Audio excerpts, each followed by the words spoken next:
Hello and welcome to God 101. I'm the guy who's going to explain God to people, if you believe that.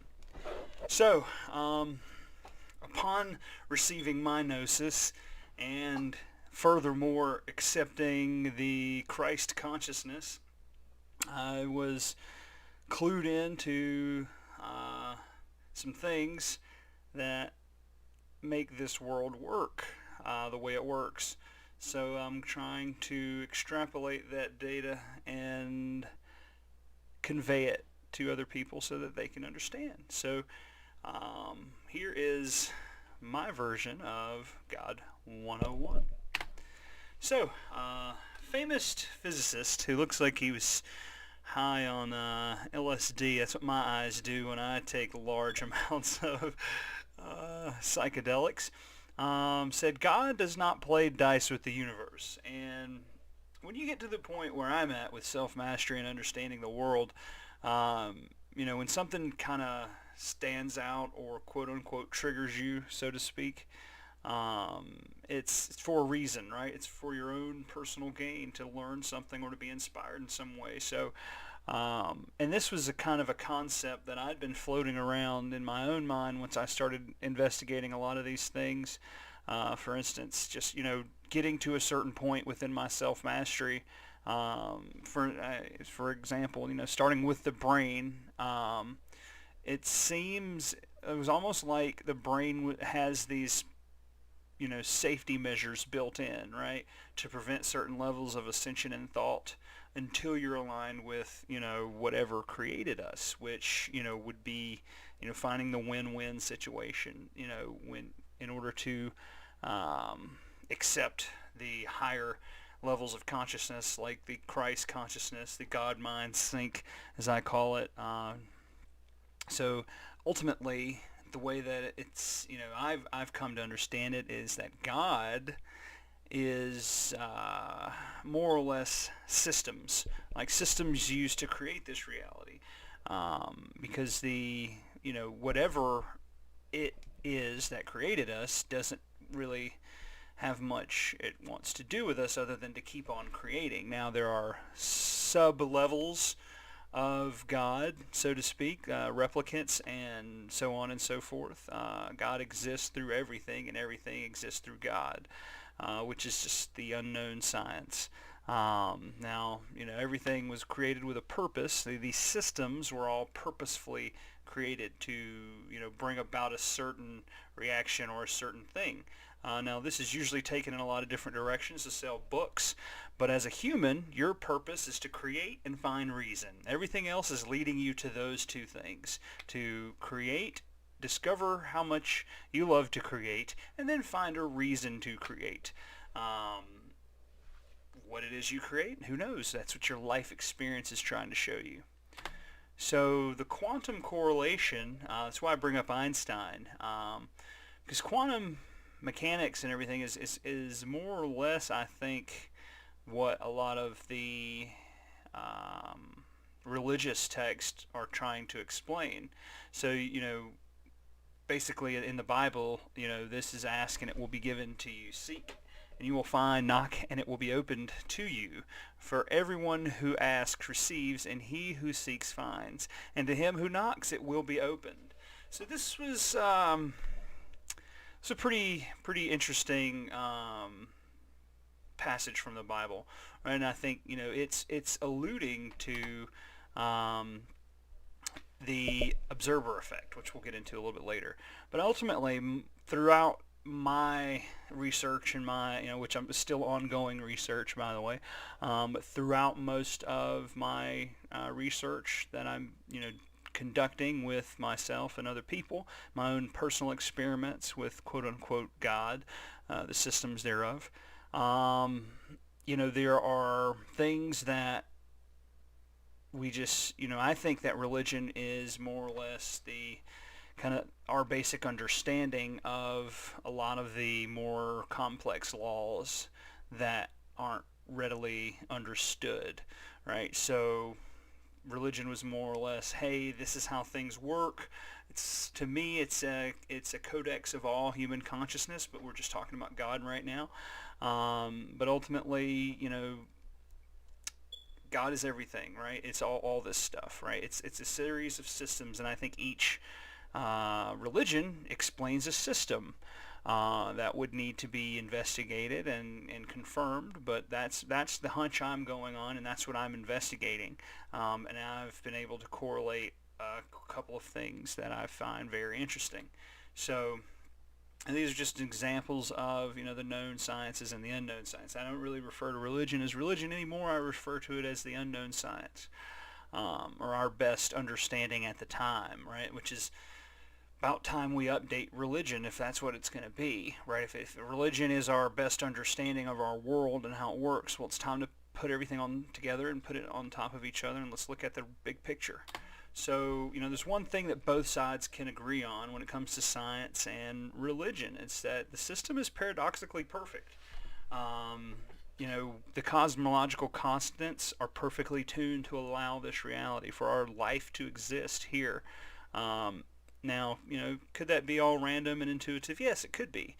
However, when you add us into the equation, it becomes far more complicated, right? And both sides, God, whether it be a system or whatever, is the only perfection, right? So that's kind of where the only thing they agree on, right? But if they can agree there, then we can break it down and find more places to agree.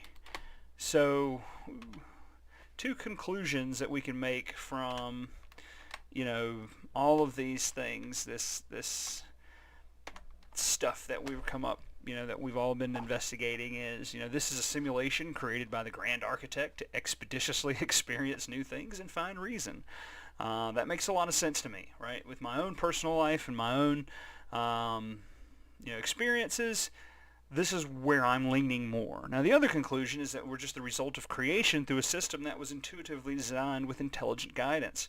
So it was, it's an intuitive force that just evolves naturally, and we are just the natural evolution of this force. Now, are both of these things possible? I think they can both be possible at the same time.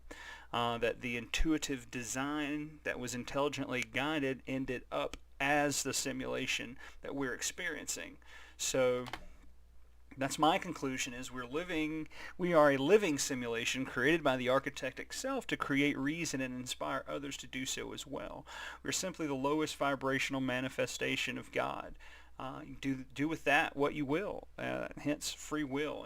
But ultimately it's, we exist together through through whatever created us, right? So we live in this simulation that we all share these massively powerful quantum computer brains that help mold and create our collective reality. Now, the big puzzle, I think, at the end of this is what created us, and that's kind of where I'm on. That's the path I'm following, is I'm investigating the what. So, I'm not saying that this is the end-all, be-all, and I'm not saying I have all the right answers. I'm saying this is what I'm investigating, and I think it's worth investigating. So, I took this path after I started my own version of self-mastery. I started, reading a lot of ancient text in Eastern religions and putting them all together. I put all the codex together to kind of build my own path. And once I, made that, I began to discover new things that were mind-boggling, to say the least. So those who take the path of self-mastery will eventually understand what they are, and you'll interpret that in your own way. But ultimately, it's part of the same conclusion that I've drawn, right? Some then will take that path of understanding of what made them. This is the initiation into the mysteries. This is the path everyone is looking for, right? When you hear that everyone has their own path, this is where it starts, right? It starts after self-mastery. And very few people are masters of themselves enough to have their own path. Everyone else is just following what someone else did until they master themselves. Once you master yourself, that's when you create your own path. So next time somebody's acting like an idiot and someone says, oh, that's their path, say, no, that's not correct, right? They're an idiot. They need to be corrected. They need to be set on the right path. And their path is, and that one path is a path to, understanding what you are through understanding yourself, right? That's the only path that matters. So, I want to know how God created this world. I'm not interested in this or that phenomenon in the spectrum of this or that element. I want to know his thoughts. The rest are details. That's a quote from Albert Einstein from earlier. He's kind of the my whipping post, I guess, for quotes and stuff. So, this is something that, intrigues me as a philosopher, and understanding God, right? And so I kind of took on this path trying to understand that. And so, and I believe, through what I've learned, is that God is speaking always. We have enough information today to make some powerful deductions about God and what God is. So a big part of solving this puzzle, right? Solving this puzzle, the Logos, as described by Western Christian theology, is the closest thing that I can use to describe the keys to solving the puzzle, right? The Logos, as I understand it, would be the patterns of God and how they apply within yourself. It's like the barcode, or it states this was created by God and it bears the mark. Once you can decipher the Logos in yourself, you can decipher it in anything that you can see yourself in, right? This is typically obtained through gnosis, through surrender, or gnosis through self-mastery. I obtained gnosis through self-mastery, and furthermore went through the journey and accepted the Christ consciousness, which is ultimately the order of what, this is how kings ruled. The Christ consciousness is what is, I believe it's a pattern in the brain that you can access. I'll get to that a little bit later. So a big part of solving this puzzle is understanding the systems, right? And the systems that I've grown to deeply understand are the 7 Hermetic principles: mentalism, correspondence, vibration, polarity, rhythm, cause and effect, and gender. I'm going to do a separate video on these specifically, because these deserve their own in-depth dive. But this is about as close to my cornerstone of my philosophical foundation that I could find, right? I built a philosophy and then I went out looking for it, and this is the philosophy that I came up with and found that existed. I started to come up with most of it, and then I was like, oh, it already exists. Let me just read it. And I did, and it was exactly what I was thinking. So it aligned with the Logos within me. And very, very important to understand this. I would look up, if you need further reading on this, look up the Kybalion and the Corpus Hermeticum. All the books that are written around the Hermetic principles are worth taking a look at, because you don't write a book on the Hermetic principles without understanding them, or else you're inviting a lot of chaos in your life. So definitely do your own research, find your own Logos within, so that you can, because that's the key, right? The key to solving this puzzle is all of us using our own individual keys the way they're supposed to, right?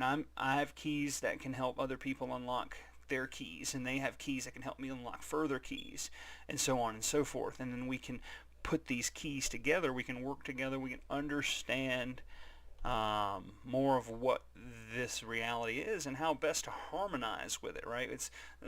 We have problems in this world because we're not in harmony, and as I harmonized myself, my problems disappeared. And as the principle of correspondence says, it's if I can do it, you can do it.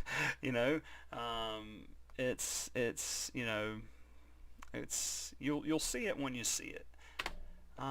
So one of the big clues that God gave us to clue us into what we are, in physics is, it's the observer effect. It's the theory that the mere observation of a phenomenon inevitably changes that phenomenon. This is often the result of instruments that by necessity alter the state of what they measure in some manner. A common example is checking the pressure in an automobile tire. This is difficult to do without letting out some of the air, thus changing the pressure. Similarly, it is not possible to see any object without light hitting the object and causing it to reflect that light. While the effects of observation are often negligible, the object still experiences a change. This effect can be found in many domains of physics, but can usually be reduced to insignificance by using different instruments or observation techniques. So why is this important, right? It's important because it's a way in which your mind can be wired. Right? The observer effect taken into, your brain, right? And then using the observer effect to change or transmute your internal emotions and your internal lead and turning into gold. You're going to see what you're looking for. So if you're always looking for bad things or you're always looking for negative things, you're going to find them. However, on the flip side of that coin, if you're always looking for good things, you're always looking for the positive, you're going to find that as well. So that tells us how much power we have over our own reality, and that's just the beginning, right, when it comes to creating your reality.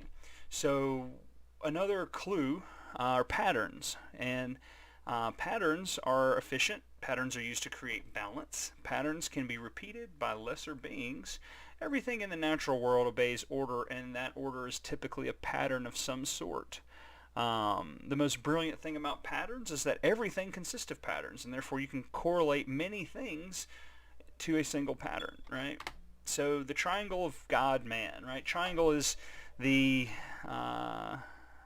the first shape, really. It's three sides.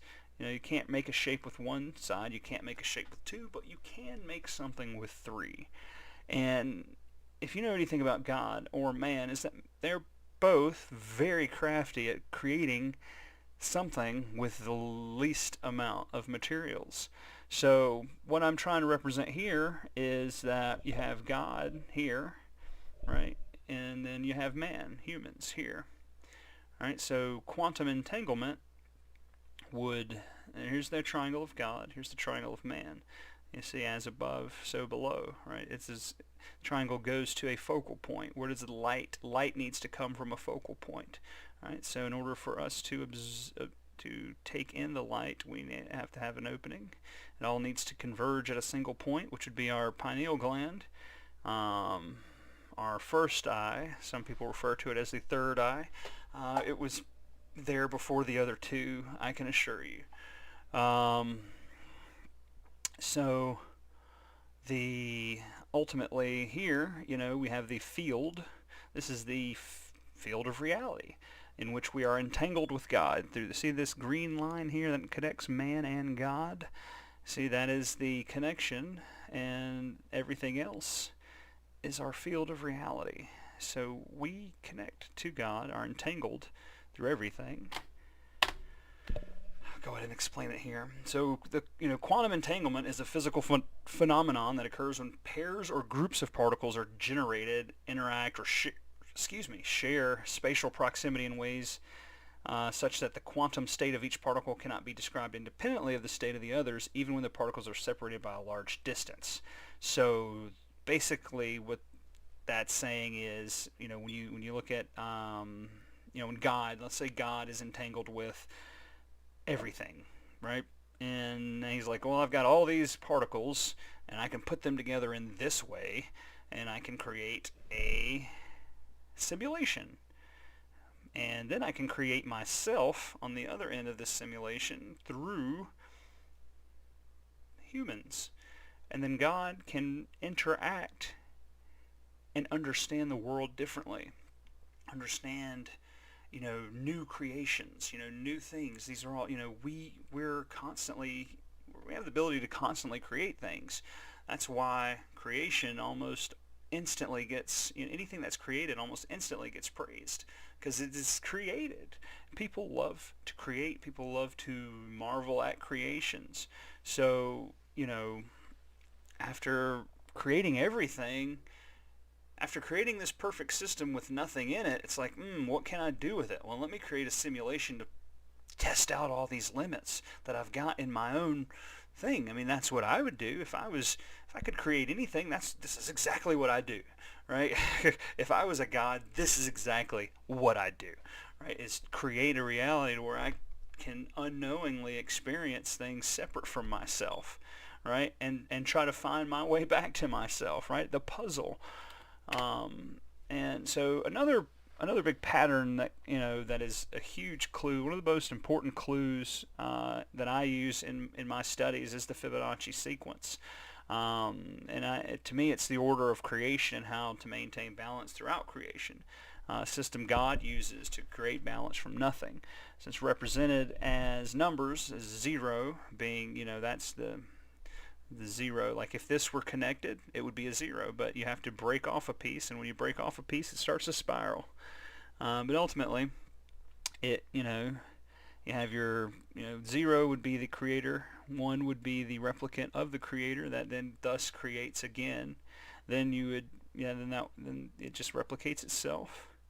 Then it takes that and makes 2, and it goes on, and goes on. And the further away you get, the further away from creation, 0 you are. So, but you can always divide anything by 0 and get 0. So, or multiply anything by 0 and get 0. So you can always go back to creation from anywhere.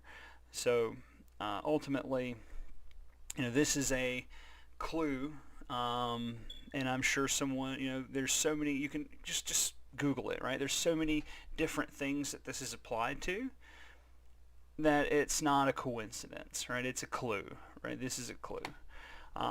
So our reality is all mathematical, right? It's, our brains are the quantum supercomputers. I use this here to kind of demonstrate, right? We would be a node on this super network. Our brains are nodes on this network, and we collectively create these things together. We're as long as we're around, this reality exists. And when we're not, doesn't matter, right? It's like when you cut the computer off. When you cut the computer off, the computer may still be there, but it doesn't matter. It's not operational.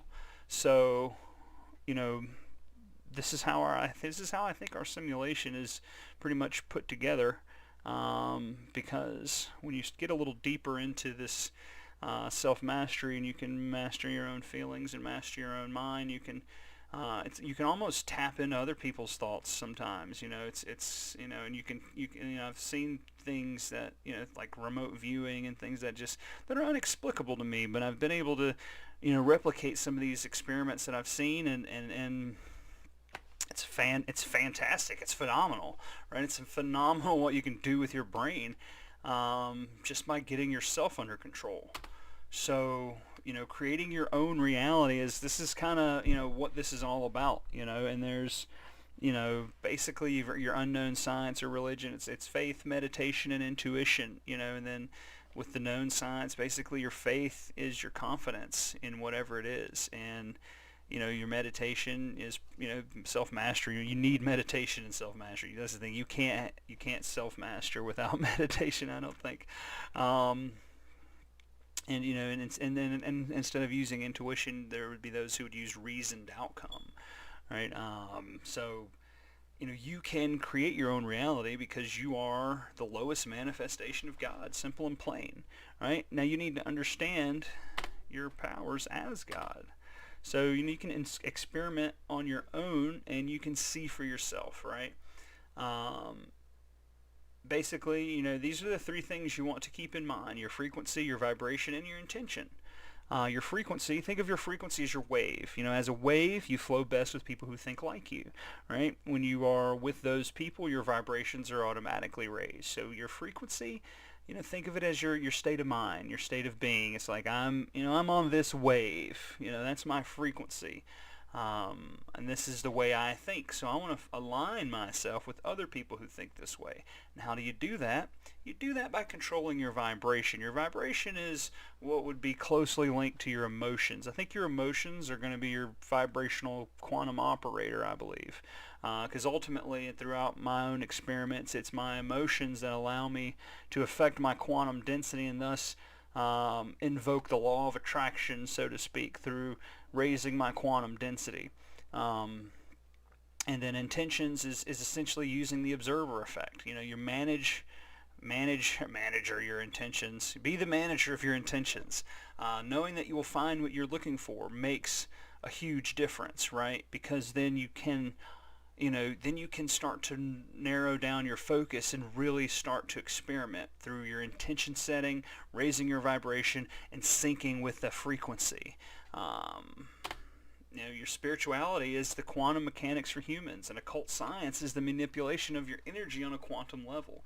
Right? These pictures here, imagine, yourself as a planet, and you've got this little field of, you're not as dense as the sun, so you're not creating as much gravity, so you're not pulling too many people around you.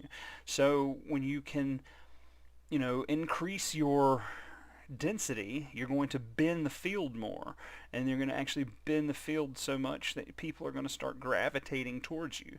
I've conducted my own personal experiments doing this, just raising my vibration and going places and being quiet, not saying anything, and I get approached by people. I've been approached by many women, and this is a complete 180 from what my life used to be. I used to go out into the world and be invisible, which is a good skill to have. But ultimately, it's the same thing. You're bending the quantum field, and you're creating your own quantum gravity that affects other humans, and they feel it. So I hope that was a good brief synopsis of God 101, right? The systems that create our reality. Do your own research, right? We need to, I don't want to teach too much unless you really want to get deep into this stuff, right? Because you need to find your own logos and you need to get your own path. But this is kind of where I'm headed and where it's going, and I'm having a lot of good results by understanding the systems that create our reality. I'm a Hermetic philosopher. I teach self-mastery. If anyone is interested, please let me know. If you have questions about this, leave some comments. I'm new at teaching. I'm new at extrapolating this data out of my mind. So, and I purposely didn't touch on a few things, just because it could overcomplicate things. I wanted to give you a simple, way to experiment, through just, experiment through the observer effect.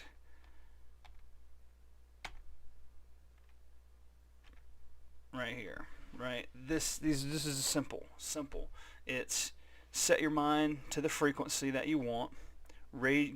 Emotionally control yourself to that frequency. Find out who's in that frequency. Find out how they act, and just start acting like them. All right, but then set your intentions to find things that you're looking for in those frequencies, and you'll find them, right? And you'll be amazed at what's revealed, just through understanding your own power. And the more you can understand your own power, the more you can manipulate it. But it's a tough road, and it will stretch your brain and stress you out. But stress is good for the brain, because you want to keep those pathways in the brain open. So definitely leave some comments. If you want to start your own path, self-mastery. I've got various channels to do that with. So just leave a comment. I'll reach out to you, or contact me directly. Send me an instant message. We can work something out. But ultimately, this is going to get you started here, the experimentation, so you can see for yourself who God is. and what God reveals to you. Because what God reveals to you may be just as important as what I'm telling you here, and it might be more important to me, down the road, right? So, um, you know, I'm going to be doing more and more videos like this, but I need, participants now. I've been doing all these experiments on my own. I want you to go out and experiment. I want you to see for yourself, right, just how powerful you are. But no, you aren't all powerful. Trust me. Your ego, this is the importance of self-mastery, is because your ego will try to take you down a path and put you on a path lesser than what you can be. Because it's designed to, the ego is designed to take you off course, right? It's designed to keep you from attaining the higher realms of power, because the higher realms of power can be abused, yet it's cut off to people, right, through their ego. So if you can, just taming your ego isn't going to be enough, right? You've got to fully control it, and it's these patterns in the brain that you'll ultimately learn how to control. But do experiment for yourself. You are God, the lowest manifestation thereof. Doesn't mean you're worthless. Doesn't mean you're worth everything. It means you're here to create and find reason, and do that in a safe way, and that doesn't impose your will onto anyone else. And you'll start to see real changes in your life. The more you master yourself, the quicker you can see these changes. The better you'll be able to understand what's going on. Right? That's important. Is we're not understanding. A lot of people are testing the waters, and they're not understanding the spiritual world, and they're getting sucked into ego traps. They're being, they're being lost, right? They're being lost even further away from the source. But this is going to be a good start, and I hope to inspire some power within you so that you can see just how quickly we can change the world if we're working on the same page. All right. My name is Matthew David, and I am just trying to help improve the world. So, leave me some comments, questions, whatever you want to talk about. I'm down. I'm not trying to, force this on anyone, but it's, these are experiments, and I think are good for you. It's good for us. It's good for humanity. It's good for our consciousness, because we're going to start seeing a lot of things soon. A lot of things are going to blow your mind from, science. A lot of things are going to blow your mind from humans. There's probably going to be a lot of stuff coming up that's going to require a lot of self-mastery, and we need to save as many people as we can so that they don't lose their minds. Because we have to protect our quantum computing system, I guess. Like I said, until I can find something more concrete on a being God, I'm sticking with the systems angle, right? The systems angle. God is systems, and these systems are designed, for good. You can access better systems in your brain, which will unlock even more, ways of thinking and deeper understandings. Yeah. So again, like I said, experiment on your own. This is, do simple stuff. Maybe you want a candy bar. Maybe you want a pizza. Maybe start small, right? Start small, set an intention, raise your vibration, sync to the frequency. That's all you've got to do. And so if you want further help, hey, hire me, and we'll get you where I'm at, and then we can start, practicing telepathy and stuff like that. But until I can get other people to where I'm at, I can't practice any of that stuff, because I can't do it on someone unwillingly, and you have to be open up. You have to stretch your mind enough, and maybe we can figure some of this stuff out. But like I said, thanks, and I hope to hear from you soon.